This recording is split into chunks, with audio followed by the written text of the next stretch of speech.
2 of the video. Hope y'all wasn't waiting too long. So as you see, VS50881. If you look at my previous video, same part number, so I didn't change nothing up.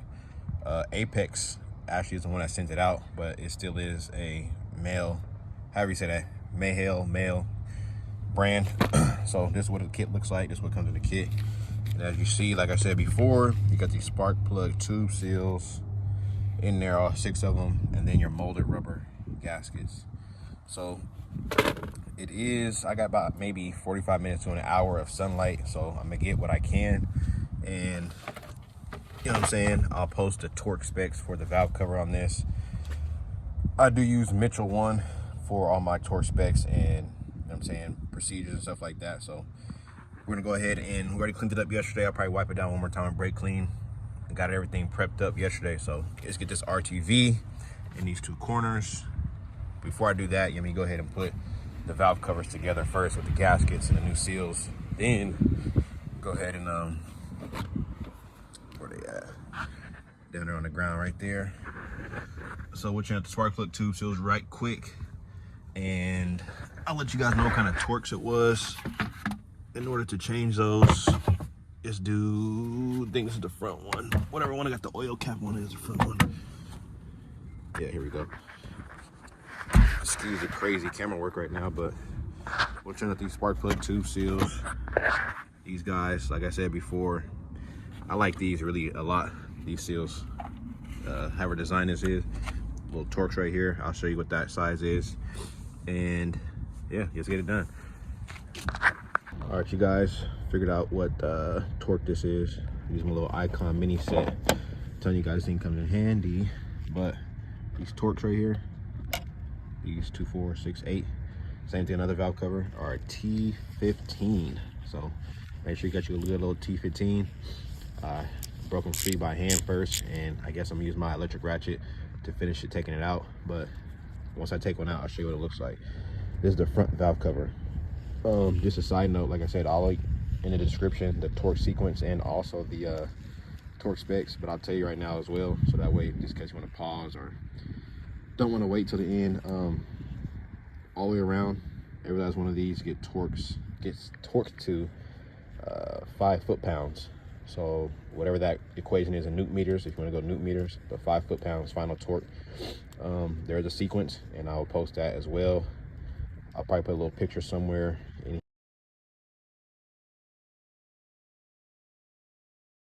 here, just so you can look at it and see it. Go ahead and pause the video. This is for the front one.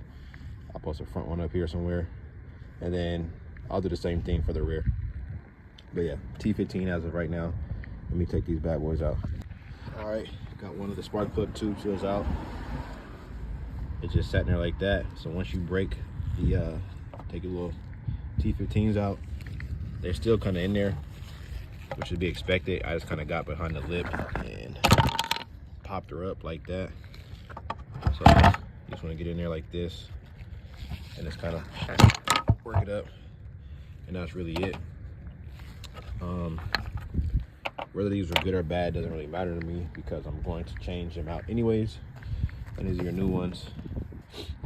I am going to lube up the inside of this ring prior to install, so that way it goes over the spark plug tube, this portion right here, nice and smooth. But like I said, let's get it, man. New seals installed all the way down the line.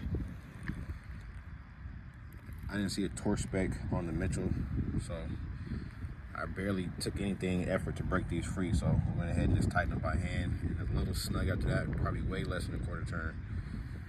So we're gonna rock it like that. Let me get this gasket out, and then go ahead and put my RTV in these corners and get this thing seated real quick. All right, new the valve cover's on, new gasket is on. Everything is tightened down, everything is bolted down as it should. Oh, I'm missing a 10 here, so I'll put my other 10. And like I said yesterday, Honda made it real nice for me to go ahead and put all these are the same. So don't get too worried about and caught up on which bolt goes where, because believe me, you'll see where it goes. It's the old gasket right here. Went ahead and change that out. That's now trash. For now, it ain't going on my lawn, but I'm gonna throw it away. But yeah, so let's focus on the back one now.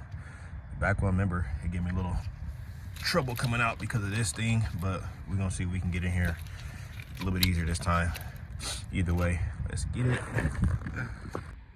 All right, it's the rear cover. As you see, you got the new seal in, got the new spark plug tube seals in.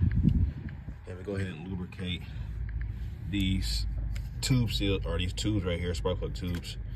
And then go ahead and put my RTV in my corners, one there and one in the rear.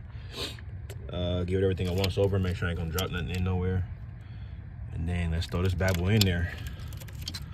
Hopefully it don't fight me too much this time going in, because it caught up right there really nasty last time. So yeah, see if we figured it out this time.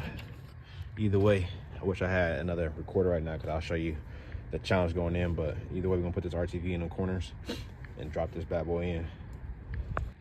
All right, got the rear valve cover on. As you can see, I got my headlight on too, so this kind of might be a little blur, but everything is intact. Everything is on indeed. I'm not gonna lie to y'all, I could not get it in without having to disconnect these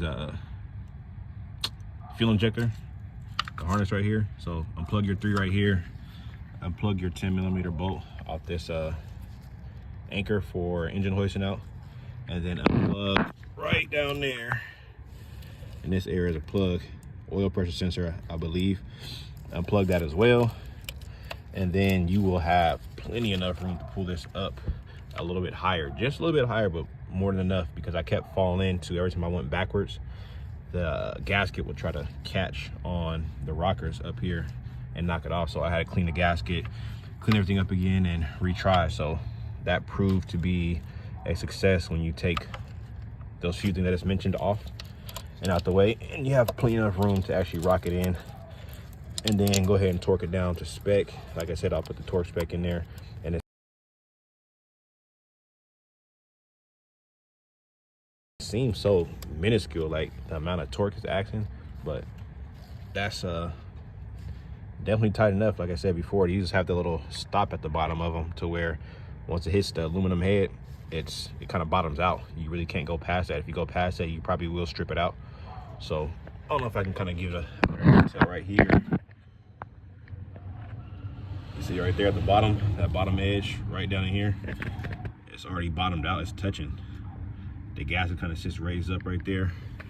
The other one was kind of flat, the old one anyway. So at this point, I'm gonna connect all my wiring, put my coils back in, and then it's getting dark. Like I said, I had like 30 minutes. So the next time you see this, it'll probably be daytime to morning time, and I'll have the car up and running, and that gives me time for the RTV to set up anyway. So I'll do everything else outside of the camera.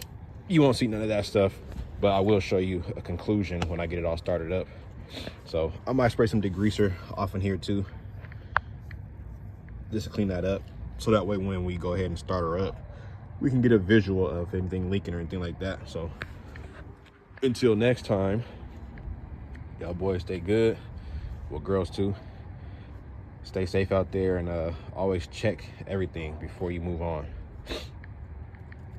Other than that, that's a valve cover gasket replacement on a 3.5 Honda Accord EXL from your boy, the Mechanics. Y'all continue to subscribe like y'all been, and appreciate the love. One.